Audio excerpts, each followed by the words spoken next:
Welcome to the Kindle Chronicles, the Friday podcast about your Kindle books and all things Amazon. I'm Len Edgerly. This is the show for February 15th, 2019.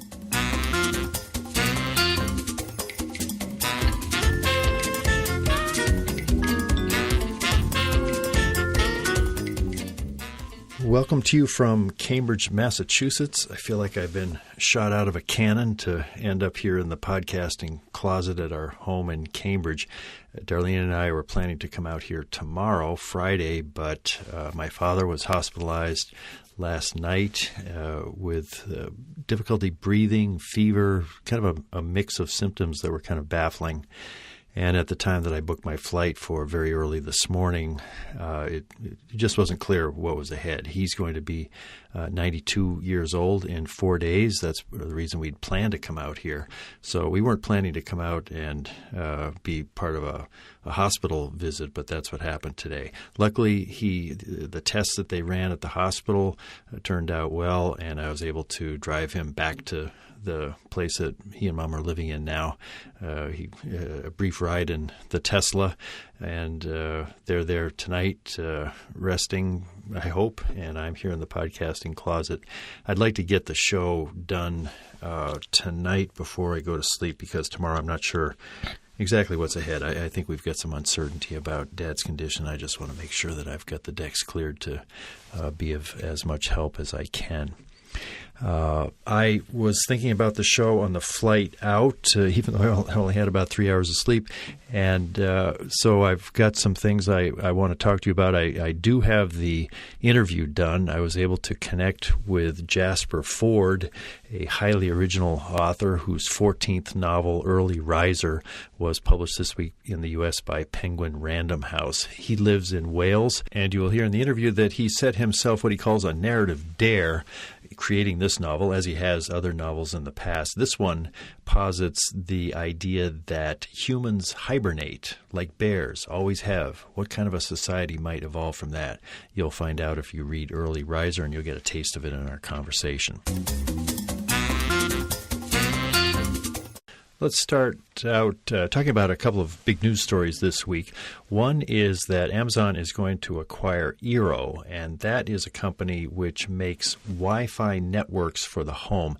I looked at one of these because at the cottage that we stay at in Maine in the summer, Darlene's quilting studio is in kind of an attached recreation room, and I have never been able to get the Wi-Fi to reach all the way out there. And that's a problem because she likes to listen to Audible books when she's quilting, and when I've got the Wi-Fi going in the rest of the house, it doesn't reach out there. I have a feeling these Eero devices would bring me a really robust Wi-Fi network up there in Maine. I'm going to be trying that out.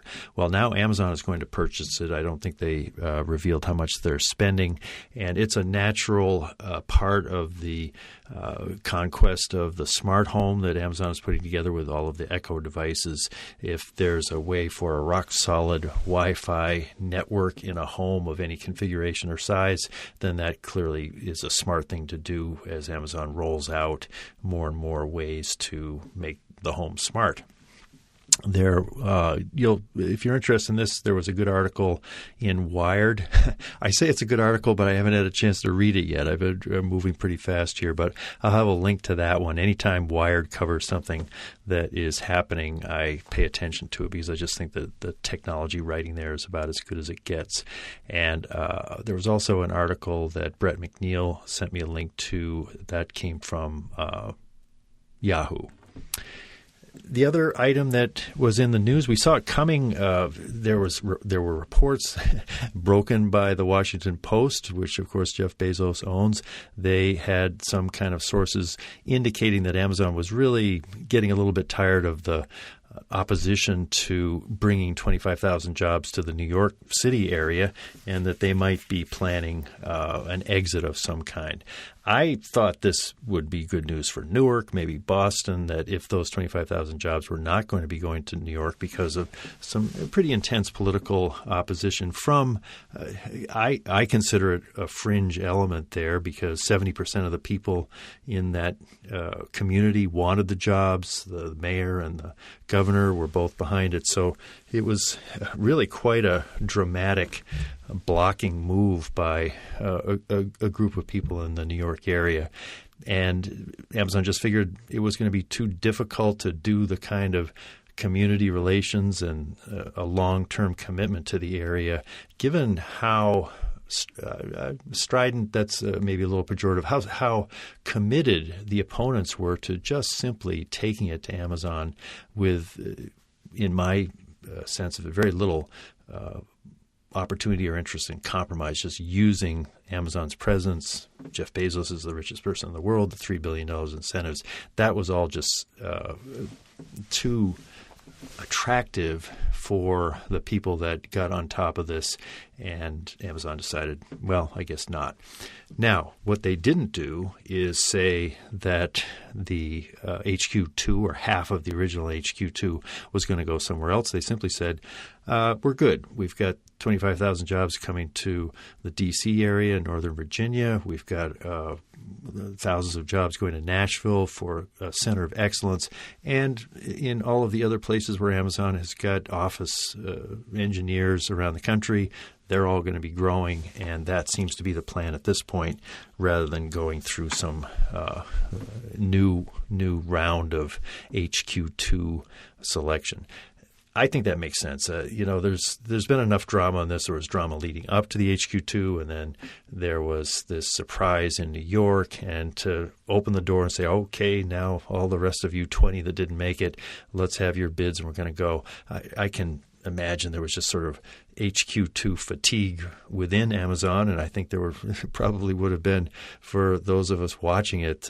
We've had enough fun here. Amazon found a great home for a lot of jobs in D.C., and I'm sure they'll be adding to the workforce in other places.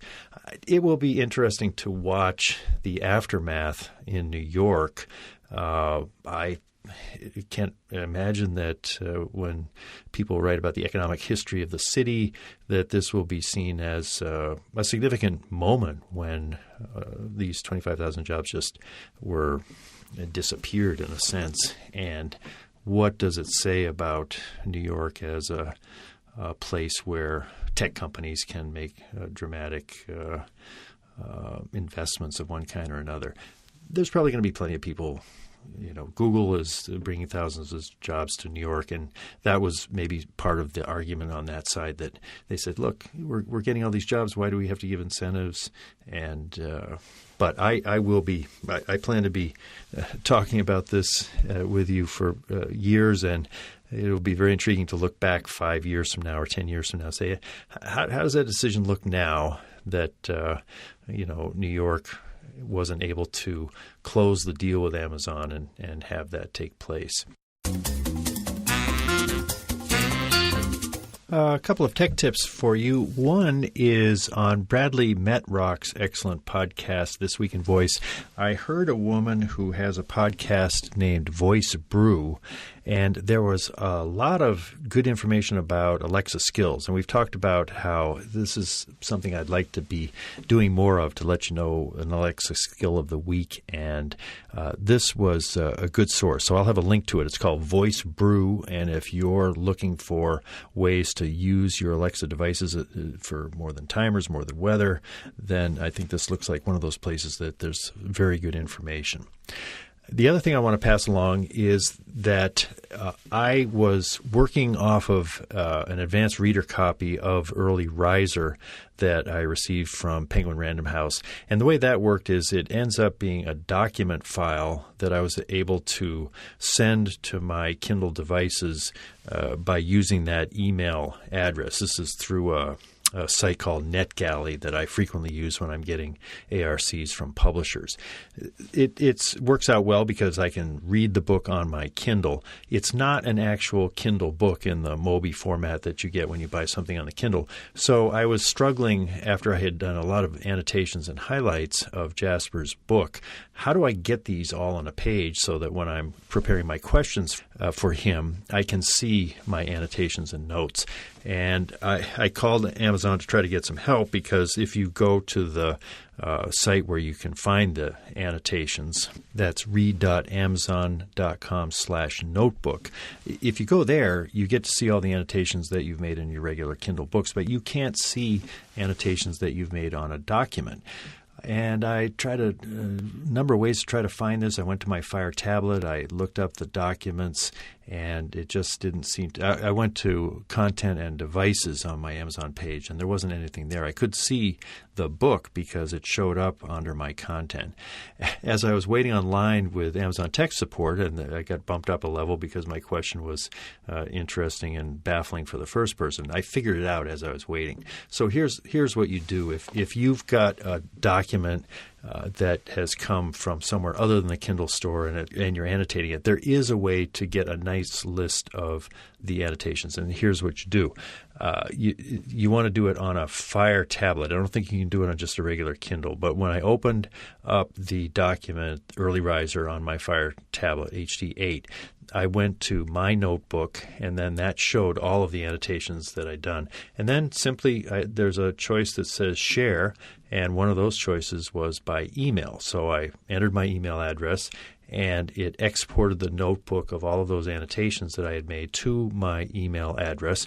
When I opened up the email and double-clicked on it, it opened up as I think it was an HTML file. It was sort of like a web page, and it enabled me to have all of my annotations show up on the screen as on the other half of my monitor that I use for this, I was working on the questions for Jasper.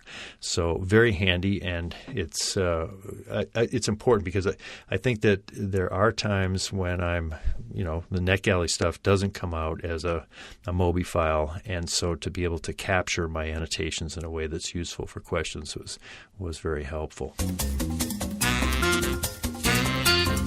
Time now for the interview. Jasper Fforde spent 19 years in the film industry before he switched to writing fiction in 1988. His 2001 debut novel was titled The Eyre Affair, as in Jane Eyre, became a New York Times bestseller. Since then, he has published 13 more novels, including Early Riser, which was released this week in the U.S. after its first publication in the U.K. last year. Fforde lives in Wales, and he describes his writing on his website as, quote, an eclectic mix of genres mixing comedy, science fiction, thriller, crime, and satire. His Thursday Next series began with The Eyre Affair and now comprises a total of 7 novels. And in that series, a literary detective goes inside books from her futuristic time travel world. I haven't read that one. That's just the description. His other series titles are Nursery Crime and The Last Dragon Slayer. The new book, Early Riser, is the only one that I've read so far. I will say that I was enchanted by his creativity and especially his wordplay. He's creating a world in which everybody hibernates, and he ends up making up all these words which are kind of sensible but playful. If somebody is going to be executed because they've committed a crime in this incredibly cold world, it's a frigicution. That's just one example that I remember. I've never read anything quite like this book, so I was eager to talk with the author. And I connected with Jasper when I was back in Denver on Wednesday, February 13th. Here's how we began. Hi, Jasper. Oh, hi, Len. How are you? I'm good. Have I reached you in Wales? Yes, it's in Wales, and we're just in the gloaming now, so it's just beginning to start getting dark. But we're about 5 o'clock in the afternoon. Yeah, what are we? 5:30, yeah. Ah, great. Well, bright and sunny here at 10:30 a.m. in Denver, so it's great to connect with you. Oh, Denver. Yeah, very nice. Do we have a hard stop at the top of the hour, or what? I want to make sure I'm mindful of the time schedule that you're on. I don't know. I think we've got half an hour scheduled. Perfect. Okay, we'll be done by then. Okay. Let's just start in then. Early Riser, what is this book about? Right. This is a thriller set in a world in which humans have always hibernated. Right, that's my elevator pitch, and it was the narrative dare that I set myself when I started writing the book. The narrative dare I've heard you talk about before. How is that part of your writing process to put yourself facing that kind of a challenge? Well, it's. I was trying. The great thing about one of the things about being a writer, or one of the things about working in the creative industries, is that sometimes you don't know why you're doing what you're doing, because a lot of creativity, a lot of imagination is very intuitive, because I think that's essentially how it works. You just make connections without really knowing how and why you're making the connections. So it was only about 5 or 6 years ago that I suddenly realized this link between all my work is through this notion of the narrative dare. So what I do is I set myself some little statement or some little conundrum or something like that, and then I start to unpack the idea, see where it goes, make it logical, make it plausible, take the idea and run with it in a sort of progressive and logical manner, and just see what happens. But the point about a narrative dare, and why I call it a dare, is like when, I was dared to jump off the roof of the garage when I was a kid by my big brother. You have to do it, otherwise you're just hopeless in everyone's eyes, in that crazy, childish way that you think. So you cannot let yourself off the hook. Once you've set a narrative dare, that's it. There is absolutely no way you can let yourself off the hook. Now, the point about that is, of course, that to make the idea work, you have to dig deeper in the authorial toolbox, and you have to think perhaps in slightly unusual ways. You have to maybe indulge in a bit of narrative gymnastics to make the whole central idea function. So actually, it's a great way to, give yourself a really good challenge. And if it's a good narrative dare, which I think, the hibernating world is, then it can really bear fruit. There was something that sort of reminded me, like an echo of this. Your sister Zagosha tells Charlie Worthing one lie begets another. You start off with one small lie, then you have to tell a larger one to cover that, and before you know it, your whole life falls apart, and there is nowhere to go but a downward spiral of self-loathing, despondency, and despair. And I was imagining this process of starting the narrative dare in a way is kind of a lie or a fictitious premise. Does it bring you to pretty tough places when you, especially since you've promised yourself you're just going to keep going even when you can't figure out how to do it? It can be frustrating. I will not suggest that it isn't. An early riser from reasons, other reasons that perhaps not related to the dare, it took a lot longer to write than I'd hoped. It took me about 3 years in the end, and it should have really only taken me one. But although you have the despair about how is this going to work, where is the plot, why are my characters doing this, how can I get them to do this, why is this not working? When it all starts to slot together in a more ingenious and elegant way, I take great pleasure in elegant solutions to stories.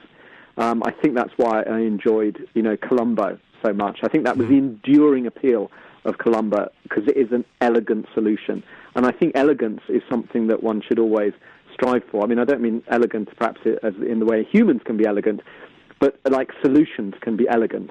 And I say my two sons are both engineers, and when we've been mending stuff, around the house, I always say to them, there's always a more elegant solution. And there is, there's a better way, perhaps a slightly better way of doing something.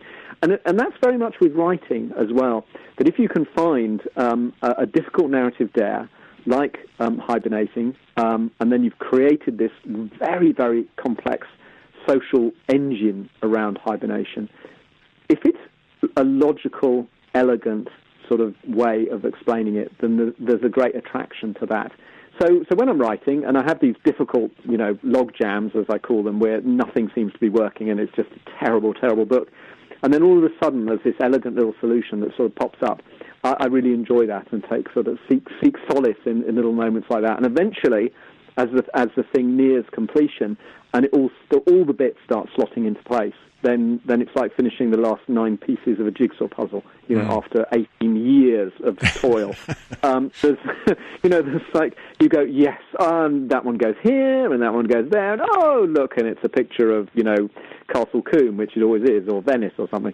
And that's, and I somehow take great pleasure in that. So, yes, it's highs and lows, it's the agony and the ecstasy, but in the end, it's good fun. Yeah.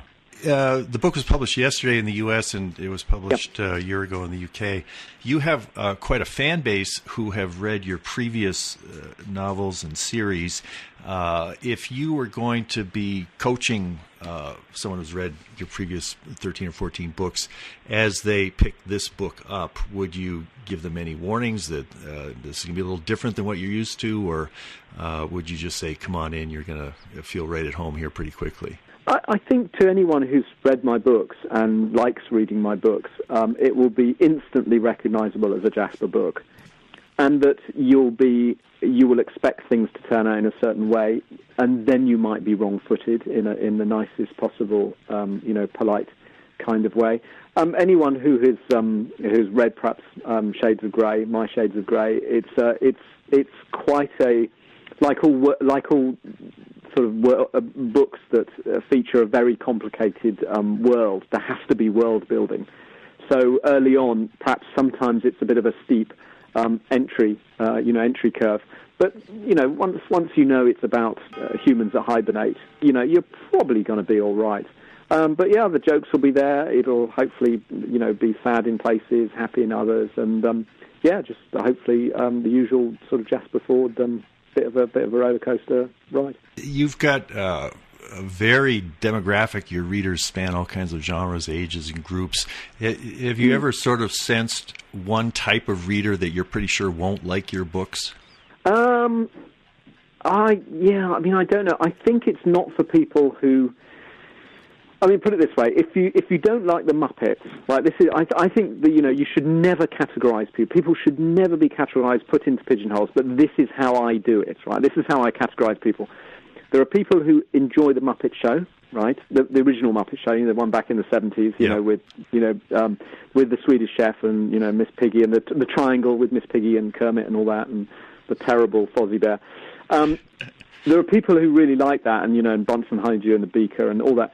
And then the people who just don't find the Muppets funny, like, what's the point? And you go, okay, they're not going to read my books. They're really not going to enjoy my books. And actually, I'm not. If you don't like the Muppet Show, I'm not, terribly interested. But how can you not like the Muppet Show? How can you not like the Swedish Chef? It's everything that is there that you'd want to be human for, Yeah. So I think people who are very, very serious and perhaps don't have an imagination or a sense of humour, my books would not be for them. But if you are a normal person who enjoy silly jokes, the Muppet Show, then yes, I think there'll be something in there for you. Obviously, I could not hope that everyone would like my books, but hopefully there'll be something there for them. Well, when you took on that narrative dare, it brought you deep into the issue of sleep and dreaming, and there's some observation about the physiology of sleep and dreams. Did you do much research? There's a book I read I learned a lot from, Why We Sleep by Matthew Walker, and it seemed like some of the things you were saying about sleep echoed his research. But how much did you go into the science to create that part of the plot? I did. Hang on a sec. Yeah, sorry, my wife's just looking for the car keys. How much research? Now, it was quite interesting, this, but I did actually read some research from somebody who's as an American, and he's been studying sleep for 40 years, and he said rather amusingly, and I know he was just sort of self-deprecating humor, but he said there was only two things that they could categorically know about sleeping, right? One is that we sleep, right, which is, right, okay, tick, got that one. And the other one is that we go to sleep when we're sleepy, right? And I went, okay. And these are irrefutable facts about sleeping, and that we need it, right? But in what way and the function of it, there's a lot of conjecture. It's like dreams, there's a lot of conjecture there. It's very difficult to study these, kind of things. And I kind of like that idea, that's my kind of academic, someone who works for 40 years in a subject and is hugely knowledgeable and then says, but you know what, actually what we know for sure is just boils down to three facts. And we've done a lot of studies, but, hey-ho. But yeah, I read a little bit about it, and I was also reading about how animals sleep. That was how animals hibernate. It's very interesting reading up about bears, how they hibernate. Very difficult to study, as you might imagine. Imagination, trying to study bears hibernating in the wild, not easy for obvious reasons. But they did find, and I particularly like this little factoid, that bears, they're not sure whether they hibernate or they're just in torpor, but they think they hibernate. But they wake up from the very, very deep sleep into the light sleep occasionally, and they think it so they can dream. And that, for me, was very, very interesting. That you can't have, even if you're hibernating, you have to dream, which makes dreams, the function of dreams, very, very important. And I thought, right, I can use this. And then the whole aspect of dreams, which is very big in Early Riser, started to enter into the plot. And what if we don't dream? What if we decided not to dream? We've traded dreams for a greater sense of survival during hibernation. And there's all sorts of little questions that you can ask, and then plot points that you can jump off from. The story gives you such a vivid sense of dreaming and not dreaming, and I was imagining that if you're writing a book where dreaming is so much the fabric of it, did you have any weird dreams yourself as you were writing the book that got into the telling of it? Did it seem to affect your own dreams in any way? No, I don't think so. I don't think so. I don't think I've ever had any. I'm not the writer who has a pad of paper by the bedside, wakes up and writes something down that is the most brilliant idea, and then of course can't read it in the morning.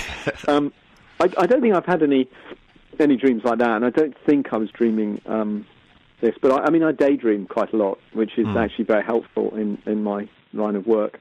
Driving along the M4, big motorway highway, is quite good because it gets a bit brain numbing, and you just sort of, your mind starts to drift. In the shower as well, I get some good ideas in the shower, I must say, just sitting there under the hot water, and then mind starts to go. But not dreaming so much. No. Do you have trouble falling asleep at night, or getting back to sleep No. when you wake up? No, not really. I just I usually start reading when I have a book, obviously, that I read every night. But nowadays I seem to associate reading with going to sleep. So whenever I try to read anything, I start falling asleep. Yeah. Not my own work, luckily, when I'm writing. I'll drop off quite easily. Well, and Charlie Worthing says I think he's talking about a way to get to sleep watching old episodes of Bonanza, which was a show I remember. Yeah. Why Bonanza? Yeah, I kind of like Bonanza.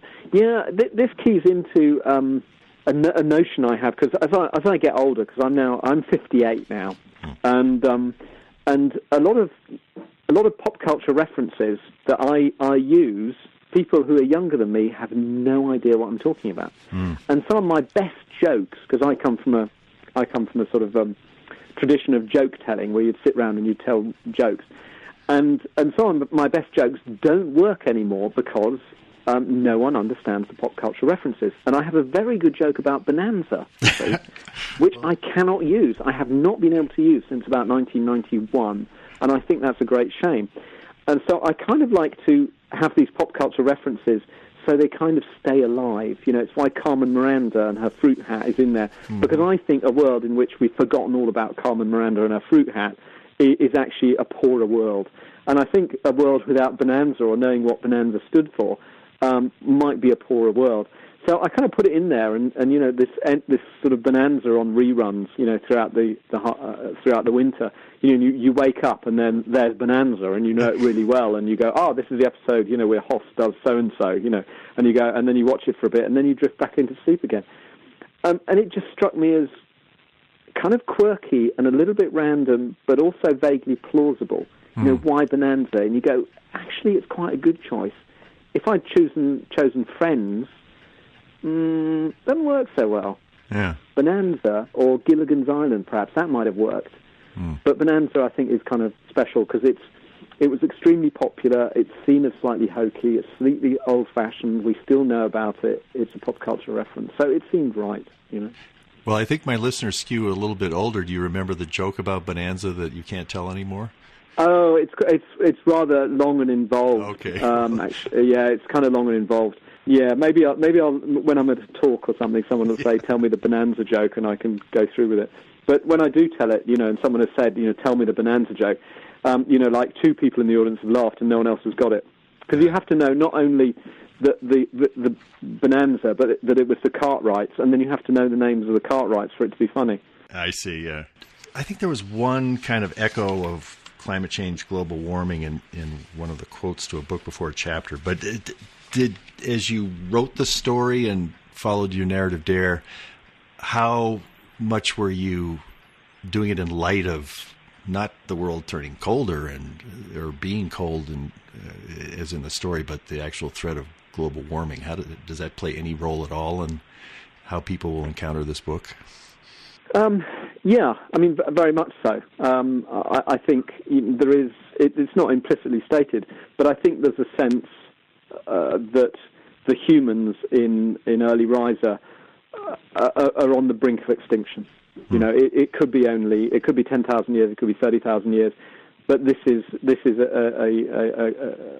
species that is actually has been on the edge for a while and is now tipping towards extinction due to the climate, and the climate in early riser is getting colder. Mm-hmm. And of course that's just an inverted way of in a satirical way, I suppose, of bringing, trying to bring prominence to, the serious issues that face us. So it was, but the silliness of it, of course, is that the scientists are trying to kick off a greenhouse effect in the early riser world to try and slow down the cold, rather than, and they've actually set fire to the coal fields beneath Wales, and there is fire and smoke actually billowing out of fissures in the ground, and Wales gets a great deal of its foreign earnings through the carbon tariff, but it's about releasing carbon, not capturing it, of course. Yeah.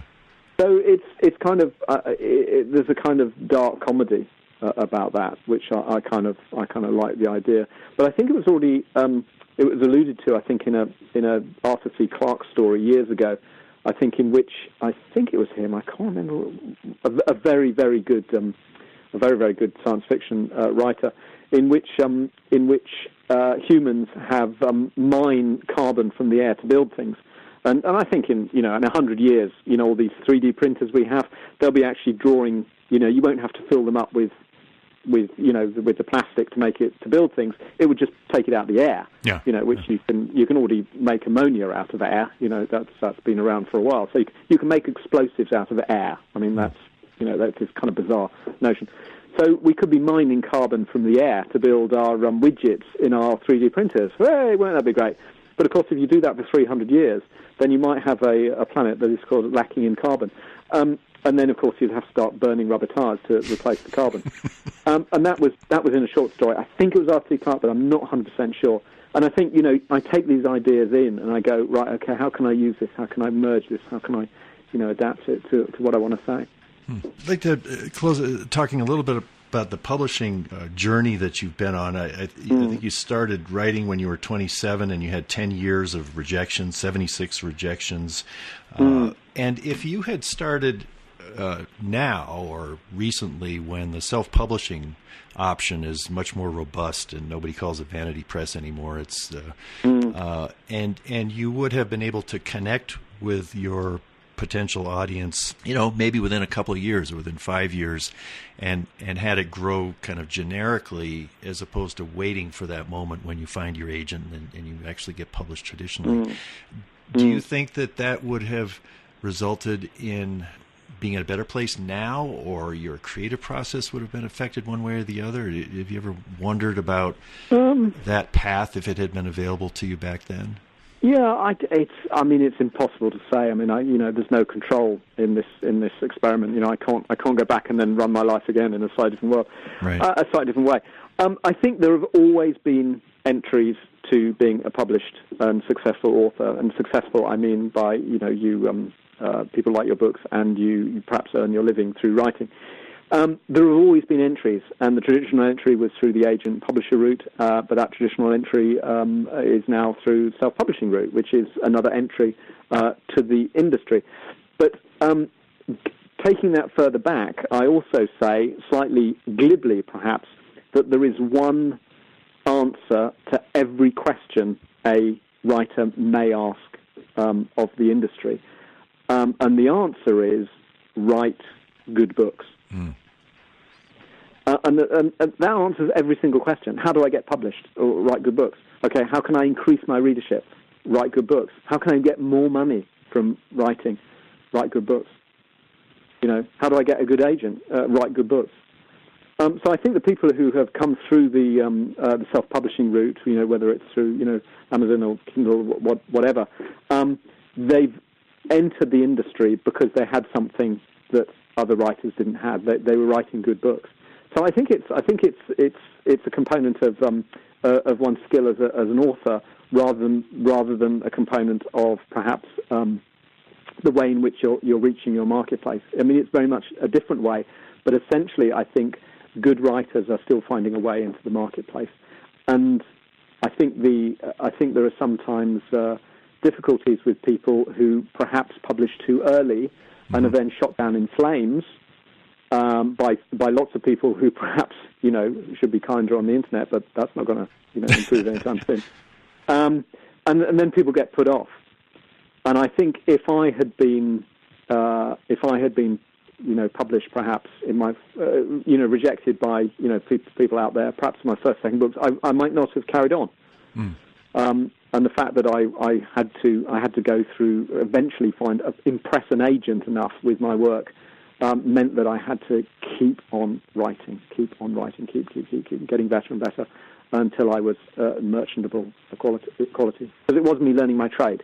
It wasn't people saying, no, we don't like you, Jasper. It was me learning my trade. And I think that's important too, is that you have to say to yourself, whatever entry I am looking for into this industry, it's going to take a few books and a few years before I start really hitting my stride. Because it's a skill like any other that you have to learn. You don't just suddenly have it, But does that kind of make sense? Yeah. And the other thing that's part of that you've talked about, I think, is just write good books means always writing better books, always improving. And when you think of this book published yesterday in the U.S., how do you perceive it being better than the previous 14 books or your last book before this one? Yeah, difficult one. I mean, it's impossible for me, to be, I can't be, it's very difficult to be objective about these things. I'm hoping it's better because sometimes if I accidentally read one of my, the third book I wrote, and I'd read it and I go, oh my God, I could do this so much better. This sentence construction really isn't working. And the fact that I'm writing, hopefully, a little bit better now, I'm assuming this, but I'm not, accepting it. It's difficult for me to say, but I think every book I write makes the book that I would be super proud of, that much closer. And that is one of the exciting things about being an author, is that 4 years from now, I'll have another book, and I have not even begun thinking about it yet. In 4 years, 5 years' time, there will be this book. And where does it exist now? It doesn't. It's just somewhere in the ether. And that's a great thing to look forward to. And whether it would be any good, and everything that I've learned in the previous, 14 books will hopefully, or 15 or 18 books, or however I've done, will then make that book that much better. Exactly. It's an ongoing process. I mean, it really is. I'm just trying to write better books here. And that's what any author, I think, should be doing. Fantastic. Anything else you'd like to mention that we didn't get to so far? No, not really. Only that someone listening to this may want to know if there's a sequel to Shades of Grey, and the answer is yes, probably in 2 or 3 years. How about the Thursday Next series? Another one of those coming? Yeah, there's a Thursday Next 8, definitely. 7 is not a nice number. It's untidy. 8 is a good number. So I think Thursday Next 8, and that would be great to do. I've even got a title, Dark Reading Matter. But she'll be my age, because she grows up as I grow up. So she'll be my age, and that'll be fun. So yeah, good deal. I have been speaking with Jasper Fforde, author of Early Riser, a novel published yesterday in the U.S. by Viking, an imprint of Penguin Random House. Thanks very much, Jasper. Yeah, my pleasure. Thank you. In content, I want to read just a little bit from the opening of Early Riser. The first chapter is titled Mrs. Tiffin Could Play the Bouzouki, and the bouzouki is a Greek instrument. It's like a long-necked mandolin. Mrs. Tiffin could play the bouzouki not well, and only one tune, Help Yourself, by Tom Jones. She plucked the strings expertly but without emotion while staring blankly out of the train window at the ice and snow. She and I had not exchanged an intelligent word since we first met 5 hours before, and the reason was readily explained. Mrs. Tiffin was dead, and had been for several years.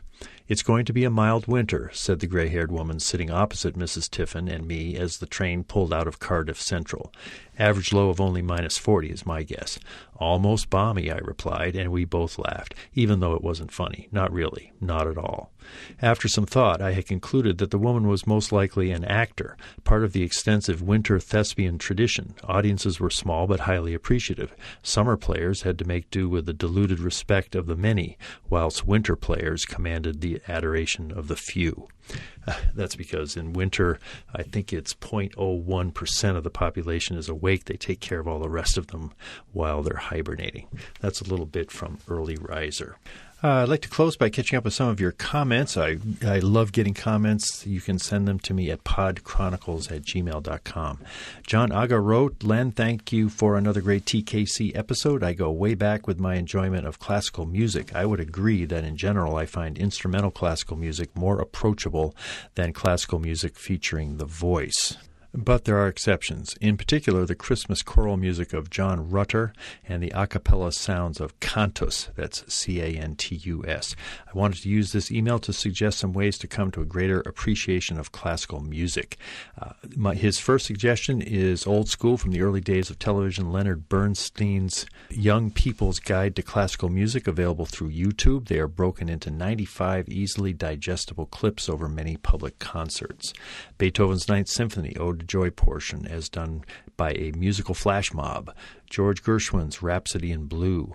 Edvard Grieg, Peer Gynt's Suite No. 1. P. Dukas, The Sorcerer's Apprentice. There's quite a list here of music that John, and he helpfully includes the links. So I think tomorrow morning before I head out to see my folks, I'll put these in the show notes when I put the show up. So thanks for that, John. And then he sent a separate addendum about cantus. He says, "Cantus is a particular favorite of mine, and their home is here in Minnesota. This tiny desk concert is courtesy of NPR. I've watched those. They have these great concerts, kind of in just a place where everybody's working at NPR, and so that's a good place to listen to cantus. I'm not familiar with them, but I'll have a link so that you can check it out." Bob Lee wrote, "Hi, Len. As always, I totally enjoy listening to your podcast and have been on board since I bought my first Kindle, second generation. I usually listen to it while exercising, easy jogging, and 4 times around my circuit fits nicely with the 45-minute length. In fact, you and your guests' clear enunciation allows me to put my iPod on a faster 1.5 speed for the days I'm a bit lazy and only do a 3-time circuit for 30 minutes. Ha! I bet no one's ever told you that. Meanwhile, since you've been talking about Alexa skills, I spotted this today. I'd never heard of Echo buttons for gaming. Have you? I think I might get a set. Besides gaming, you can make it do other things, such as becoming a remote control for your Echo. My favorite in the above was the gal making her son's Echo say, 'It's time for dinner,' when she pressed her Echo button. Thanks for all your coverage." I did get a couple of those Echo buttons, and I tried playing some games. Darlene had no interest in it, so I didn't really have anybody to play with my Echo buttons with. But if I can find them, I might see what they're capable of doing now. They're pretty cool. They're just these kind of big buttons, and when you tap them in association with what Alexa's telling you to do, it can be kind of fun. Well, I have not followed the advice that I received from Gary Berg, who wrote, "Len, I think you need to stop saying Alexa in your podcast. I know I listen sometimes with a Bluetooth speaker, and my echoes go crazy when you demo something or talk about her. Several podcasts I listen to use made-up names to avoid this problem. Madam A, Alyosha, etc. Just a suggestion." That's a good suggestion, Gary. And in my house, when I'm telling my parents what to, okay, so you're going to say Alexa, I just say A. So you say, A, what time is it? But when I'm chattering away here in the podcast booth, it's hard to remember that.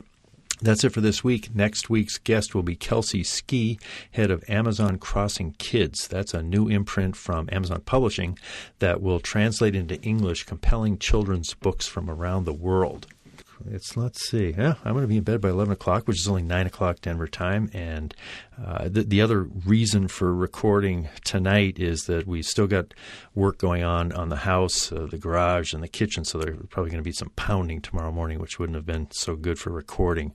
Tonight, Valentine's Day, is a big night because when I got back from visiting my folks, it was the first time to back the Tesla into the new garage, and there was a wall charger right there. And during the time that the car had been sitting in our neighbor's driveway, very nice of them to do that for us, it went from 303 miles of range down to just around 100. And I thought, I hope I can get out west and back. I got back with plenty of miles to spare. But as we're talking, it is snug into the new garage, plugged into the wall charger, and tomorrow I'll start out with about 280 miles of range.